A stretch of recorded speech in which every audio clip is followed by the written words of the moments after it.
नमस्कार, public first के खास प्रोग्राम एस्ट्रोलॉजी फर्स्ट में आपका बहुत बहुत स्वागत है।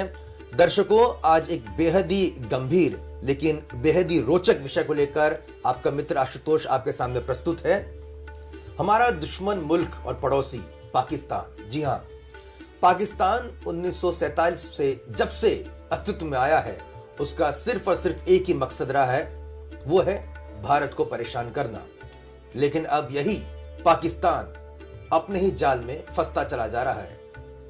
आखिर उसके पीछे क्या वजह है और आने वाले दिनों में पाकिस्तान के कितने बुरे हालात होने जा रहे हैं, चर्चा करेंगे प्रसिद्ध ज्योतिषाचार्य आचार्य राजेश जी से। आचार्य जी, आपका बहुत बहुत स्वागत है। धन्यवाद। जब भी पाकिस्तान का जिक्र आता है तो मन में काफी जो जिज्ञासा है वो आने सामने आ जाती है, और जब से हमने भी जन्म लिया है तब से पाकिस्तान की करतूतों के बारे में सुन सुन के कान पक जाते हैं और मन करता है कि इसको कब सबक मिले। तो क्या आचार्य जी, वो सबक जो असली जो बड़ा सबक सिखाने का वक्त आ चुका है? पाकिस्तान के अब जो है करतूतों का उसको सिला मिलने वाला है?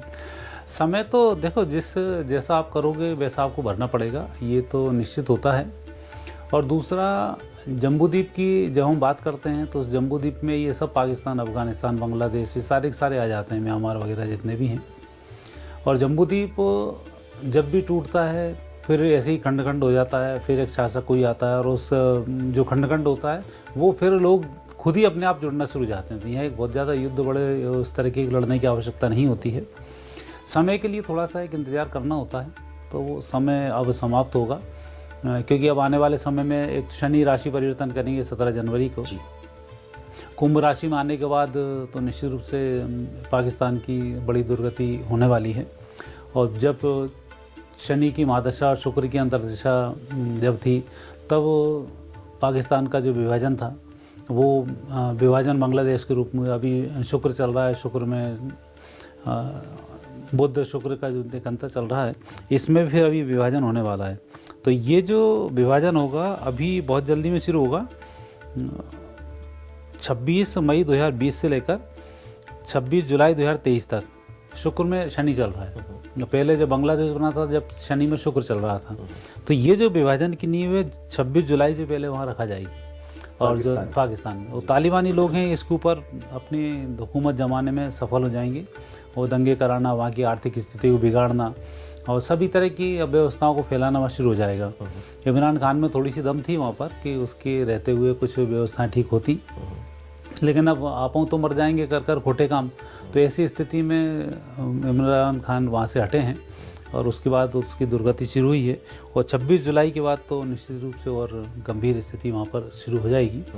तो आप मानकर चलें कि ये 2.5 साल अभी शनि वाले हैं, ये बड़े विपरीत वहाँ जाने वाले हैं। इमरान खान का आपने जिक्र किया, मैं पाकिस्तान पे जाऊँ उससे पहले इमरान खान का भी पूछ लेता हूँ कि क्या वो वापस से पाकिस्तान के वजीर आजम यानी कि प्रधानमंत्री बन पाएंगे? काफ़ी जद्दोजहद में जुटे हुए हैं।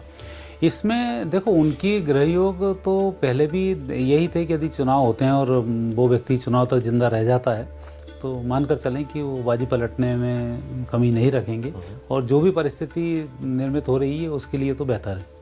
हालांकि वहाँ के जो भी शासक, जिन जिन लोगों ने भारत के खिलाफ अपने आवाज़ उठाई है, भारत को परेशान किया है, तो उसका असर या तो जेल हुई, फांसी हुई, या मारे गए हैं। तो इस स्थिति में बहुत अच्छी मुझे स्थिति दिखाई नहीं देती है कि वो लंबे समय तक शासन कर पाएँ। तो ये स्थिति वहाँ दिखती है, दिख रही है।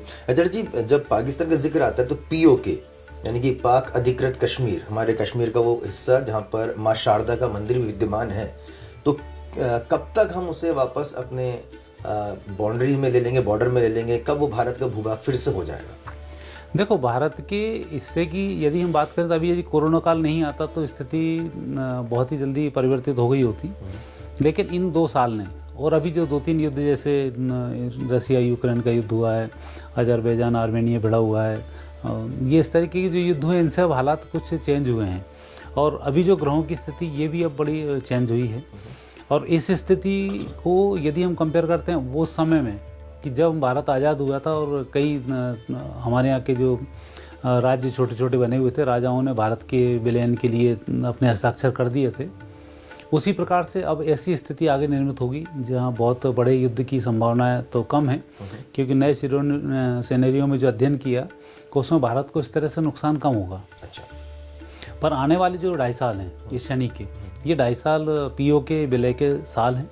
और मुझे लगता है कि भगवान चाहे तो एक के साथ एक गिफ्ट आपको मिल सकती है कि बांग्लादेश भी भारत के साथ अच्छी संधि का संकेत दे जाए। बांग्लादेश भी भारत से जुड़ सकता है। हाँ, हालांकि भारत बड़ी आप बात यहाँ पे कह रहे हैं, क्योंकि अभी तक बांग्लादेश को लेकर इस तरह की भविष्यवाणी सामने नहीं आई है। पहली संधि एक अच्छी हो सकती है, जो दोस्ताना ज़्यादा अच्छा रहेगा। जी जी।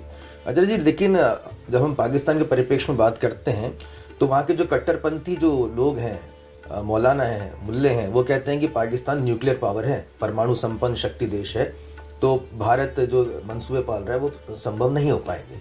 तो एक तरफ न्यूक्लियर पावर है पाकिस्तान, खुराफाती है ही, और उसको अरब का और कभी कभी चाइना का भी बहुत सपोर्ट मिलता है। तो ये सब अगर सिनेरियो हम देखते हैं, ऐसी स्थिति में पाकिस्तान के टुकड़े और भारत को फायदा। देखो, उस की गणना मैं आपसे पहले भी कह चुका हूँ कि टर्की के पास, पाकिस्तान के पास और नॉर्थ कोरिया के पास, इनके पास खुद के परमाणु हथियार नहीं हैं। ये तीनों के पास चीन के परमाणु हथियार हैं, ये उस पर अपना हाथ नहीं डाल पाएंगे, पहली स्थिति। अब दूसरी स्थिति, भारत का जो भूमि है ये अपने आप में एक बड़ी विचित्र भूमि है कि यहाँ आने वाले समय, अर्थात कलयुग, सतयुग, द्वापर युग की बात करें, उससे पहले भारत भूमि अपना स्वरूप बदल लेती है।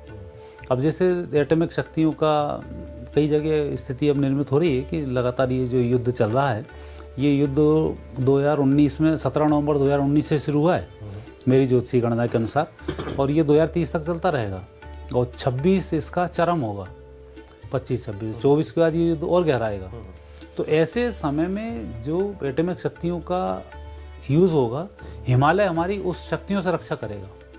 हिमालय पे जो बर्फ़ है और हिमालय का जो ठंडापन है वो उसको रोक के रखेगा। और ऐसे समय में पाकिस्तान यदि जरा भी हरकत कुछ पाकिस्तान की तरफ से गलत होती है तो पाकिस्तान की स्थिति बहुत दुर्गति को प्राप्त होगा। और यदि इनके पास एटॉमिक शक्ति वगैरह हैं तो अभी ये तालिबान वालिबान जी इनके ऊपर सिर उठा रहे हैं, एक आध बम हो पटक के देख लें।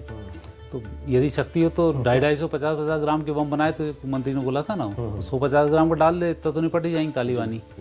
तो वो सब झटके हैं इनके। तो उस दृष्टि से भारत समृद्ध काफ़ी है। और दूसरा, भारत की जो सत्ता प्रभु संभालते हैं, ये मैंने पहले भी कहा है, हालांकि लोग इसका बड़ा वो करते हैं कि आप ऐसी तुलना मोदी जी से करते हो, पर योगी जी, मोदी जी ऑर्डिनरी लोग नहीं हैं, प्रकृति के परिवर्तक लोग हैं, और ऐसे लोग सीधे जन्म लेते हैं। अमिताभ बच्चन हैं, विवेकानंद हैं, सुभाष चंद्र बोस हैं, कपिल देव हैं, गावस्कर हैं, KPS गिल हैं। ये लोग ऐसे लोग हैं जो ऊपर से उतरे ही हैं इस देश को बनाने और चलाने के लिए। तो उस समय में जो ऊपर वाले के हाथ में सत्ता होती है तो ऐसी नेगेटिव चीज़ें बहुत कम होती हैं और बड़े आसान रूप से सारे। अब जैसे 370 है, आप बताओ कहीं गोली चलानी पड़ी क्या? आसानी से सारे काम हुए, 370 हाथ में आ गए, 35 से भी हट गए। जबकि अपन पहले जब बात करते तब भी मैंने आपसे कहा था कि 370 बहुत जल्दी हट जाएगी, लेकिन उस सिनेरियो में लगता था कि पाकिस्तान को परमाणु बम है, 370 हटती भारत को दाग देगा और ये कर देगा। कहीं हुआ क्या? तो जब कुदरत अपने हाथ में सत्ताएं लेती है तब धीमे धीमे लोगों की मानसिकताएं बदल जाती हैं और लोग अपने पक्ष में आना शुरू हो जाते हैं। आज से पहले कभी किसी ने नहीं सोचा होगा बीजेपी सत्ता में आएगी, जबकि 3-3 पार्टी के लोग हुआ करते थे। 3 से 13 हुए, 13 से 18 हो गए, फिर सरकार गिर गई, फिर सरकार उठ गई, आज वो 303 होके 303 बन गए। तो बड़ी ऐसी जो स्थिति होती है कुदरत करती है। तो कुदरतन तौर पर ये कह सकते हैं कि जितनी भी जो परिस्थिति हैं ये बड़ी आसानी से भारत के पक्ष में आएंगी, बहुत जद्दोजहद करने की आवश्यकता नहीं होगी। एक प्रश्न और मैं लेना चाहूँगा आचार्य जी, यूट्यूब के जरिए हम पाकिस्तान के जो यूट्यूबर्स हैं उनके वीडियोस देखते हैं तो वहाँ की जो आवाम है, वहाँ की जो जनता है वो भारत के पक्ष में बोलने लग गई है। जो आम जनता है वो कंपेयर कर रही है, वो तुलना कर रही है भारत की आर्थिक स्थिति की, भारत के नेतृत्व की, और प्रशंसा कर रही है खुलकर कि भाई देखिए भारत ने कितनी तरक्की कर ली है और पाकिस्तान के कितने बुरे हाल हैं। तो ये अगर हम देखें कि उनके जो नेता हैं वो तो भारत के खिलाफ आग उगल रहे हैं, लेकिन वहाँ की जनता का जो है वो मन परिवर्तन होता दिखाई दे रहा है। देखो, नेताओं का काम तो आग उगलना और उगलवाना ही रहता है, क्योंकि इनको राजनीति करनी है। और ये नेता हर नेता एक जैसा ही होता है, उसको कोई आप मान के नहीं चलेगा वो राजनेता है और आपके परिवार का तो आपका भला कर देगा, वो कभी वो अपना ही भला सोचेगा, उसको उस चीज़ से मतलब नहीं होता है। जहाँ तक जनता का सवाल है, परिस्थिति क्या होती, जैसे महाभारत का समय आया, उस समय में ये रामायण काल का समय है, उस समय में जो सत्ता के साथ जुड़ जाता है, जैसे कई अच्छे लोग होते हैं, अच्छे लोगों पे आप अत्याचार करोगे, मालूम पड़ा है कि आप मुख्यमंत्री बन गए, आप उसका घर तोड़ा दोगे, तो मजबूरी में ठीक है बीजेपी को वोट दे देगा, मजबूरी है कांग्रेस को वोट दे देगा। लेकिन जब मूल स्वरूप आएगा तब वो फिर उसी को वोट दे देगा। तो आदमी की जो अंतरात्मा है वो देव प्रकृति के साथ अपने आप जुड़ना शुरू हो जाती है। ऐसा नहीं कि आप मार ठोक के आपने मुसलमान बना लिए, लेकिन उनकी अंतरात्मा तो सत्य के साथ जाती है, वो सत्य का गुणगान भी करती है, और जब मौका मिलेगा तो वापस वो कन्वर्ट हो जाएंगे। तो उस चीज़ को आप नहीं बदल सकते, आप एक स्थिति तक उसको दबा के रख सकते हो आप अपनी पावर के दम पर, लेकिन जब वो पावरफुल होता है तो वापस अपना कन्वर्ट हो जाता है। तो आवाम भारत की हो 80% भारत में मुस्लिम हिंदू बनने को तैयार बैठे हैं, जरा सा कोई नियम तैयार हो जाए सब कन्वर्ट हो जाएंगे, क्योंकि 80 थे तो आप हिंदू ही ना, कन्वर्ट तो यहीं से हुए। और यही जो चीज़ है कुदरत अंदर जागृत कर देती है। अब जैसे जैसे साइंस का ज़माना आ रहा है, पढ़ने लिखने का ज़माना आ रहा है, लोग अपने अपने धर्मशास्त्रों को, धर्म ग्रंथों को कंपेयर कर रहे हैं। जब साइंस पे जो खरा उतरता जाएगा तभी तो बोलते हैं विज्ञान के बाद जो पंचकोश की यात्रा होती है, तो जैसा खाओगे अन्न वैसा होगा मन। तो सबसे पहले तो आप अन्न खाओ तो आपके प्राण बन जाएंगे, प्राण से मन बन जाएगा, मन से फिर विज्ञान की उत्पत्ति होगी, विज्ञान के बाद आनंद की उत्पत्ति होगी। तो यही है कि जब विज्ञान पे जो चीज़ खरी उतरती है फिर हर व्यक्ति उसका सपोर्ट करना शुरू कर देता है। और विज्ञान की जहाँ तक बात आ रही है और लोगों के कार्य करने की बात आ रही है, भारत की कार्यशैली की बात आ रही है, तो पूरी दुनिया उसको एक्सेप्ट कर रही है। मोदी ने जिस तरह से सबका साथ सबका विकास, हम मोदी को हटा दो, हम भारत के उस चिंतन की बात करें जिस चिंतन पर हमारी संस्कृति रखी हुई है जी, उस चिंतन में ये है सबका साथ सबका विकास, वसुधैव कुटुंबकम, ये हमारे शब्द हैं। तो उस बेस पे हम यदि कह सकते हैं कि वो जो भी पार्टी आएगी उस लाइन को यदि गाइडलाइन को लेकर काम करेगी तो आवाम उसके साथ जुड़ना शुरू हो जाएगी, चाहे दुनिया में कहीं हो। पाकिस्तान की आप बात करें, पूरी दुनिया के लोग आज मोदी की वाह वाह वाह वाह करते हैं, आज कहीं भी चले जाओ लोग उसको क्यों स्वीकार करते हैं? क्योंकि वो भारतीय जो गाइडलाइन है हमारे संविधान की, संविधान मतलब प्रकृति के संविधान की, वो संविधान की जो गाइडलाइन पे चलेगा लोग उसको स्वीकार करते हैं। और इसलिए भारत विश्व विजय की जब हम बात करते हैं ना, इसलिए करते हैं कि भारत का संविधान विश्व विजय दिलाएगा। आचार्य जी, 17 जनवरी से आपने कहा कि शनि महाराज जो है राशि परिवर्तन कर रहे हैं, तो पाकिस्तान के बुरे दिनों की शुरुआत के पहले संकेत किस तरह से देखने को मिलेंगे? और ये पूरा घटनाक्रम जो है अगर हम समय सीमा के अगर आप साहब से बताना चाहें तो कब तक जो है पूरी तरह से परिणति में तब्दील हो जाएगा और हमें विश्व के नक्शे में कुछ परिवर्तन देखने को मिलेगा? देखो, इसके संकेत मिलने का जहाँ तक सवाल है, ये संकेत मिलना शुरू हो गए 26 मई 2020 से। जब शनि में शुक्र वहाँ आना शुरू हुआ है तो वहाँ स्थिति बिगड़ना शुरू हो गई, ब्लैक लिस्टेड होते होते बच रहा है, वहाँ महंगाई ज़बरदस्त बढ़ी हुई है, लोगों के पास खाने को अनाज नहीं बचा, दवाइयाँ वहाँ नहीं बची, बदतर स्थिति में गुजर रहे हैं, कभी मक्खियाँ हमला बोल देती हैं, कभी गधे हमला बोल देते हैं, तो वहाँ की स्थिति तो बिगड़ती जा रही है जी। पर अभी की जिसकी आप बात कर रहे हो, अभी परिवर्तन होना शुरू हुआ है, वो परिवर्तन आया कि तालिबानियों ने उसको मानना शुरू कर दिया जी।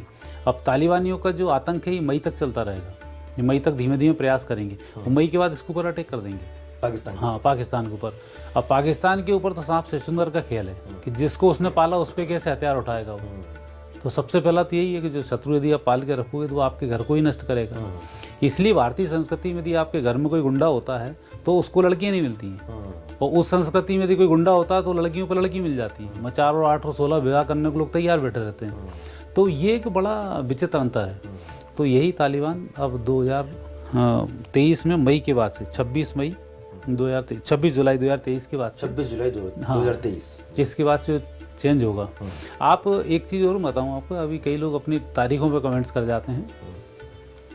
ज्योतिष में ऐसा होता है कि ये जो गणनाएं होती हैं ये एकदम वाली नहीं होती। जैसे हम किसी व्यक्ति के बारे में बात करें कि 20 तारीख को चंद्रमा चेंज होगा, तो एक व्यक्ति को 20 तारीख को चंद्र चेंज होते 21 तारीख को पैसा मिल जाता है, 20 तारीख को घटना घट जाती है, 21 तारीख को घट जाती है। ये व्यक्तिगत कुंडली में ऐसा होता है, लेकिन जब देश दुनिया की जब बात करते हैं तो उस तारीख को कुछ ना कुछ ऐसा घटित हो जाता है जिसके रिजल्ट आने वाले समय मिल जाते हैं। तो जो 26 जुलाई से समय शुरू होगा और 26 मई 2026 तक चलता रहेगा, तो ये जो 3 साल हैं, इन 3 साल में इसके विघटन की इमारत लिखा जाएगी कि वो देश की जो स्थिति होती है वो लाखों सालों तक चलता है।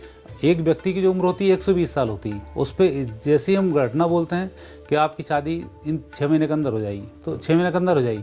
लेकिन दूसरे देश से टाई अप कब होगा? यदि हम 6 महीने की बात करते हैं तो 6 साल भी लग सकते हैं। जैसे रूस से हमारी दोस्ती पहले से है, अमेरिका से दोस्ती होने में 45-47 साल लग गए। तो वो जो अंतर दिखता है वो उस तरह के अंतर दिखता है। तो दोस्तों पर्टिकुलर तारीख पकड़ कर मत बैठना, लेकिन जो मैंने तारीख बोली है आपसे 26 जुलाई 2023 से 26 मई 2026, इसके बीच में ये घटनाएं घटित होंगी जिनकी आपसे बात कर रहा हूँ। बहुत बहुत शुक्रिया आचार्य जी, आपने पाकिस्तान को लेकर बहुत ही विस्तृत यहाँ पे विश्लेषण किया है। यानी कि 26 जुलाई 2023 यानी कि कुछ महीनों बाद से ही अगले 3 सालों तक शनि का जो राशि परिवर्तन हुआ है वो पाकिस्तान के लिए कहा जा सकता है कि उसको अब न्याय मिलेगा। बुरा नहीं कर रहे हैं शनि महाराज, वो पूरी तरह न्याय कर रहे हैं और उनको पाकिस्तान के वासियों को और पाकिस्तान को उनके करने की सज़ा मिलेगी। और पाकिस्तान के जो हालात इस समय जो में तस्वीरें सामने आ रही हैं, वहाँ पर जिस तरह से महंगाई बढ़ रही है, जनता सड़कों पर उतरी हुई है, राजनीतिक उथल पुथल मची हुई है, उससे निश्चित तौर पे समझ में आ रहा है कि ये तूफान आने से पहले अगर ये हालात हैं तो आने वाले दिनों में क्या कुछ होगा। हमारी इन तमाम घटनाओं पर नज़र लगातार बनी रहेगी। समय समय पर हम अपने प्रोग्राम के जरिए ज्योतिषीय गणना लेकर आपके सामने प्रस्तुत होते रहेंगे। आपको आचार्य राजेश जी के साथ हमारे एपिसोड कैसा लगा, आप हमें कमेंट करके ज़रूर बताइएगा। पब्लिक फर्स्ट पर खबरों का सिलसिला लगातार जारी है। आप देखते रहिए पब्लिक फर्स्ट, सर्वदा भारतीय।